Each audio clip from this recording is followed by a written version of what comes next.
Here I'm extending mainly at the hips, and the spine is smoothly lengthening at each point. Here it's important I bend forward, first from the neck, then from the spine. I allow the knees to bend slightly, which puts less stress on my back, and take the head and shoulders to the knee. Here I'm tractioning the spine. I've lengthened the back without shortening the front. Lengthening the back of the neck and the upper back stimulates the sympathetic ganglions of the upper back, which helps warm my body instantly.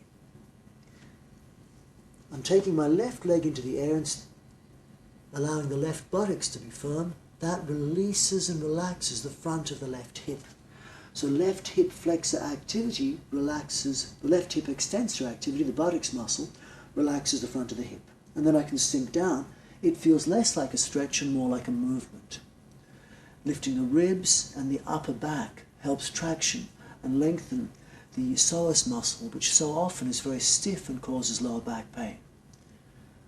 As I bring the head downwards, not only am I lengthening the front of the hip, but the head downwards movement lengthens the femoral nerve. The femoral nerve is an extension of the spinal cord coming from the back of the neck, down the back, then through the front of the hip to the front of the groin. Before I stand up, I push the sitting bones forward. By pushing the sitting bones forward, that firms the front of my spine, gives me firmness. And I stand in a way which does not extend the spine further, just lengthens the front of the hip more. Keeping the back of the hands close together, close to my body, puts less stress on the spine as I take the arms up. Hips and shoulders forward gives me firmness.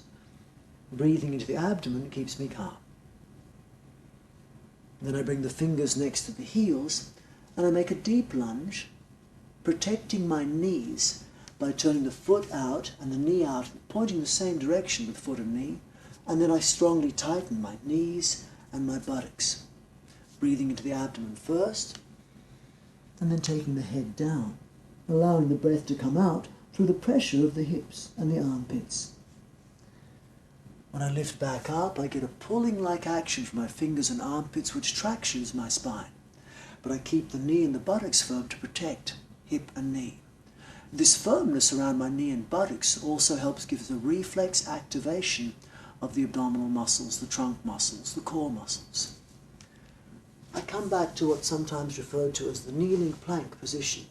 This movement, I push the sitting bones to the hands, which firms the front of the spine. Pushing the armpits towards the hips enhances the firmness of the front of the spine. Front is firm, but the sides are soft.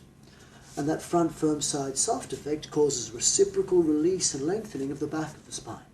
That's enhanced when I breathe with the main muscle of inhalation, the diaphragm, which reciprocally relaxes the main muscle of exhalation, the ones that normally tighten our back. Keeping the elbows above the wrists, I bend at the elbows, moving the shoulders forward to what we can call a kneeling version of the push-up. Keeping the chin in, as I am, allows a reflex activation of the abdomen, which makes it stronger. So surprisingly, a push-up is much harder with the head up and much easier with the head down. I come to a simple extension exercise, called often a simple Cobra pose. I keep the lower ribs on the floor and pull with the fingers, pulling down with my armpits. And in so doing, I activate the back of the spine. Here, pulling with the fingers lengthens the front of the body and it firms the back of the body. I push down with my sitting bones, down and forward. This will lengthen the back of the body and firm the front of the body. So the front and back of my trunk are firm, in which case I don't need to tighten the sides. So I can relax the sides more by breathing diaphragmatically. Bring the chin inwards again to lengthen the back of the neck. I slide the hands backwards, and while still pushing the sitting bones down and forward, I come back to the kneeling plank position. Again, the front firm, the side soft. This can be enhanced by breathing diaphragmatically. And pushing the sitting bones down, lifting the knees up, I come to what's called the downward facing dog pose. And this position, the thighs are pushing backwards. That comes from pressing down the feet. It's as if I'm trying to raise my heels up, which is using the plantar flexor muscles, the calf muscles, but it's as if someone has glued my heels into the ground. And then when I activate those muscles, the shin bones push back and lengthen the spine. But there's always opposition in each exercise. While my thighs are trying to straighten my spine itself is trying to bend forward. It's as if my sitting bones are pushing towards my hands still, like trying to do this. And that firms the front of the spine. You can see the front of the spine firm when I exhale fully and hold the breath out. And expand the chest as if I'm breathing in but not.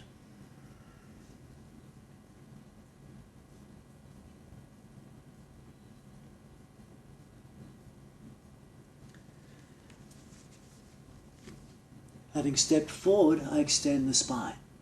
Like a standing version of that Cobra exercise, I look for spinal extension and pulling with the fingers, pushing with the sitting bones, just like I was lying in the tummy. And then I breathe again into the abdomen, diaphragmatic breath to keep me calm. A postural movement, fingers and hips pushing towards each other to give a firmness in the spine, a protective grip. Then I flex the spine. Flexion and extension of the spine always go together.